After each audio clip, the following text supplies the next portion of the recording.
sa ating lugar, sa ating pamilya. Kasi tayo maging ehemplo. Hindi lang para sa ating pamilya, pati mismo sa ating environment, sa mga nakapalibot sa atin. Kaya na maganda na tayo ay mahasa sa kapatiran. Teka sandali, we-welcome muna natin ang ating Vice Chairman ng Rizal Provincial Founders Guild, si Founder Art.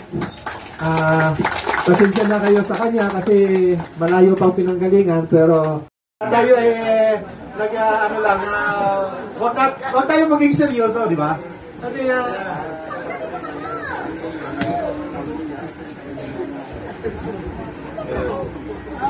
okay. Himay-himayin natin ang mga litra ng Guardian. Nandyan na lang, madaling intindihin, sana isa buhay, isa puso natin.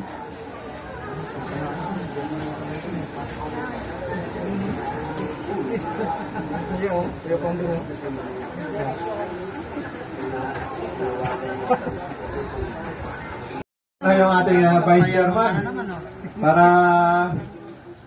mamaya dire-diretso na tayo. Mamaya baka umuwi ito, hindi magsalita eh. Pagkasin mo muna yan. Hindi, ikaw muna magbigay ka muna na ano para opening na lang. kakaroon na tayo. Hindi na. Maganda sa Okay. Pasensya na kayo at talagang ako yan dedicated ako sa trabaho. So